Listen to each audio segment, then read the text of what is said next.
Um, my coach at Alfred posed a really cool question. When, how much longer until an African team wins the World Cup? And it got me watching the games a little bit closer. While they aren't necessarily like a ton of world beaters, quote unquote, because they're not European, they fight, man. They are never going to give you an inch. Um, and that's what this Ghana team did. They went in there and they fought for every inch of grass, and they went down early.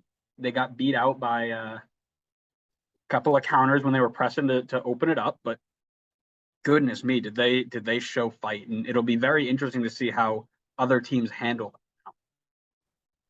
Yeah, I think that is a very interesting question. And I think I almost wonder if expanding the World Cup, like they're planning on doing, if that's going to help their case or hurt their case. I almost feel like it may hurt just because it's going to bring in more like European, South American level teams.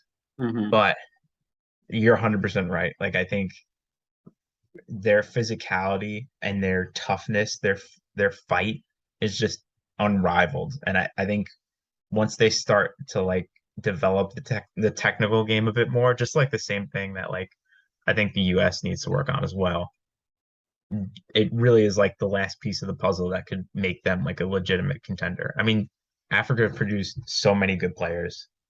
I really think it's not out of the picture to see like that happen potentially soon. I mean, I don't exactly know what soon means, but probably not too many World Cups away. No, I agree. And the other thing that I was thinking about was the complete, I'm going to use the term unbalance of awarded World Cup spots, in that Europe gets 13 to, I believe, Africa's 4, if I remember how many I counted. Um, Europe, yes, it has 150 nations, 100 of them the size of Rhode Island, but they all need to get their fair shot, whatever. I don't care. We're missing many, many, many impressive African teams this year. Nigeria is not here. Algeria is not here, just to name two.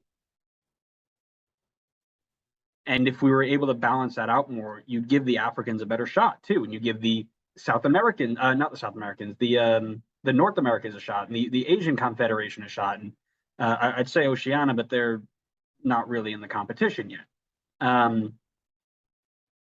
The fact that Europe and now South America is a anomaly is the term I'll use, because yes, they get 4 spots, and they've got 5 or 6 titles to their name, but Europe, you could roll a dice, flip a coin, and have better odds of getting a European team than anybody else, just because of how many there are. Yeah, I did a quick count. I want to say, unless I missed somebody, that there's 13 European teams in here. Double checking. Yeah, I believe 13 European teams. Um, to their credit, they have 9 of them right now in a place to move on to the knockouts. It's a good return. I mean, I know obviously we talk a lot about like how like there is definitely a debate to the weight that they put on like how many teams from Europe qualify, but they are very successful in the World Cup and they've won them a lot as of recent. I don't know if you have the groups in front of you, but can you do a quick count on how many groups have 2 European teams? Got one, two, three, four, five. Nope. Yep, five groups. Okay, so more than half of the groups have a 50% chance of having a European team advance. So you're basically guaranteeing, at the very least, Probably half, one of them. Yeah. yeah, half of the final 16 spots are going to be European. You know, that's that's annoying, because you've got, again, if you took half this team out, right? Wales, for example, take Wales out, put Algeria in there, put Nigeria in there, please. Like, I'd easily rather go watch those guys play than a Wales team that has been there once in 60 years and is a one-man team, has 3 shots on target all tournament. Costa Rica was another one that we'll get into it, but we're putting playoffs in for CONCACAF nations who maybe don't deserve it, right? Why are we doing a CONCACAF versus Oceania when maybe we should be doing CONCACAF versus AFCON, right? Like they need to be given a better shot. I don't think that's completely out of the question. You've got 1,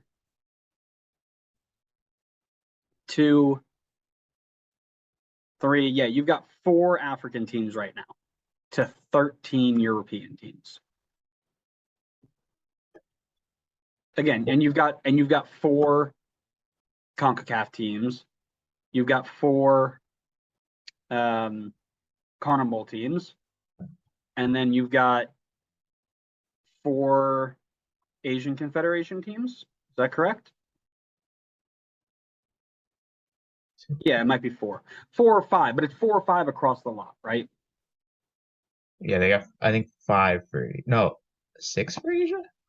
1, 2, 3, 4, 5. Yeah, they got 6 Asia because Qatar also has a spot. That's right. But either way, you're looking at least a 2-to-1 advantage for any at the most or at the least, however you want to look at it, a 2-to-1 advantage to every other confederation, sometimes a 3-to-1. I don't care how many European nations there are. If every one of the top, 25 nations or whatever is getting in except for 1, right? Everything's like, oh, Italy missed out and Netherlands missed out. You miss 1 good team out of the 13 that you get, it's going to happen. Africa's missing 4 right now. So don't know what you want me to tell you. Your complaints fall on deaf ears. Sorry. I hear you. I think you could definitely, like, I think you could pick a number of South American and African teams, and they would put up 10 times more of a fight than Costa Rica is going to put up. Correct. And like I said, this isn't a knock on European teams, because you're right. They're going well, and I'm not here to slander them at all. But there are more deserving teams out there with tougher qualification processes that put them at a disadvantage.